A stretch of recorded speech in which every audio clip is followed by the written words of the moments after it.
Hey folks, this is Vint with Anti-Gaming Addiction, and once again, we're going to check out some games from the Steam Next Fest event for October of 2023. Like the other videos, I tried 3 different games tonight and decided to feature them all in one video. As a reminder, these demos are free to try, so if you like what you see here, you can head on over to the appropriate games page, download the demo, and try it for yourself.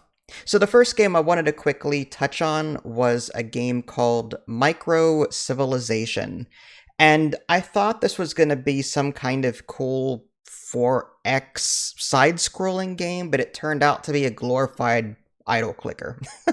I mean, it's not like, I don't want to say idle, that might be too harsh, but like, it has the same formula in the sense that in the very beginning of the game, I had to click several times to get enough food to grow my population. And then after a while, a short while, I started getting food over time for free without having to click. But you can still click on the button to get food if you want to. Sound familiar? That's a clicker game. Eventually, you'll unlock new technologies that allow you to build huts so you can increase your population limit. There's a military aspect to this. You'll be able to unlock some really cool buildings. So it's a semi-different clicker game. It has a cool theme to it. I mean, you start off in like the ancient stage where like I think I was battling mammoths. I explored some land with my civilization. Some mammoths came onto my screen and it was like a boss fight. There's also this mechanic where you hire these leaders as they come in, and you can slot them, and each of these leaders have different like abilities, so the one that you slot will be active, and these leaders also have like these special abilities that you can activate. Honestly, I didn't play the game for that long. I'm trying to cover as many demos as I can within a short amount of time. This was okay-ish. It wasn't the highlight of my night. I was really kind of bummed that it turned out to be like a semi-auto clicker, but the more I played it, the more I actually got into it. So if I did get a press key, I would probably play it a lot more than what I already did. The next game I wanted to touch on was Paranormal Investigators. Now this one I quit because it was just so janky. It's Phasmophobia, at least a clone of it. There are some new things. The UI is definitely different. You will have skills in this game that you can unlock and earn, which is cool. That's something that Phasmophobia doesn't have, a skill system, but you'll be able to, pick different skills, and there's like 4 characters that you can choose between. Hopefully there's more to it than that. Demos, I have to stress, are like subject to change. But as a typical Phasmophobia-like game, you've got EMFs, flashlights, UV lights, parabolic microphones, crucifix, all that stuff. And then you buy this equipment. Everything in the demo is free, so like you can just buy as much as you want. But there's no like buy all button or like equip all button to go on your mission, which is unfortunate. So you have to sit there and click one at a time on the plus sign so that you assign the most that you can. It's just annoying.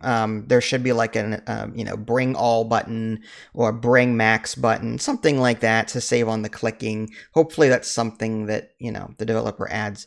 If I had to describe the gameplay, it's just janky. My biggest problem mainly was interacting with the environment. I spent more time trying to pick up my tools than needed. I would look at a flashlight or an item, hitting F and E, trying to pick the stupid thing up, and I just simply couldn't do it. I appreciate that hitting Q brings up your watch, like in Forewarned, and it's a sanity system. I like that, that's fine, but like, it's just, the creature wasn't scary at all, or whatever it was supposed to be. It just stood there for several seconds and did nothing. I mean, again,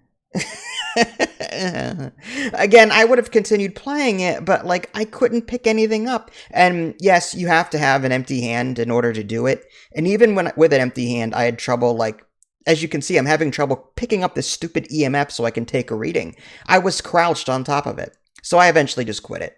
The last one, the highlight of my night, was actually Dungeons 4. I huge fan of the Dungeon series. Dungeon 1 was really cool because it actually had like a talent tree, like in old school World of Warcraft. And then Dungeons 2 and 3 were kind of the same game, got rid of the Dungeons 1 formula for something different. Dungeons 4 is more of the same. I felt like I was playing Dungeons 3, but with a much cleaner interface. Everything else just looked very nice. There was that over-the-top dialogue, as per usual. Some of it was funny, some of it was just eye-rolly cringy, which is to be expected of a game like this. It's a very cutesy, build-your-own dungeon kind of thing. But I was happy with it. I spent like a half an hour on this, and I wish... I want to play more, is what it comes down to. Like, I can't wait to play more. I sincerely hope that out of all the games I've played tonight, that I get a press key for this one because I really enjoyed it. Like in Dungeons 3, you have little snots that run around and do things automatically. They dig things out. You have to build rooms.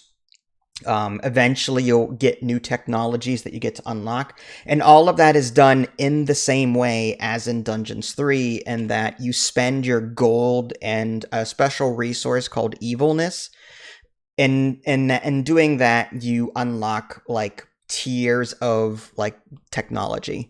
One technology might be access to this particular unit type for military purposes, or the gobbler room, or whatever. There's 4 different categories. There's like dungeon, horde, demons, and undead. I didn't get to see the undead or the demons in my playthrough, but you can use your gold that you've been earning to unlock more room types, more unit types. And if you've played Dungeons 3, then it's the same. It's just the UI is different. The UI in Dungeons 3 was a bit especially when it came to like military, like controlling your units and all that stuff.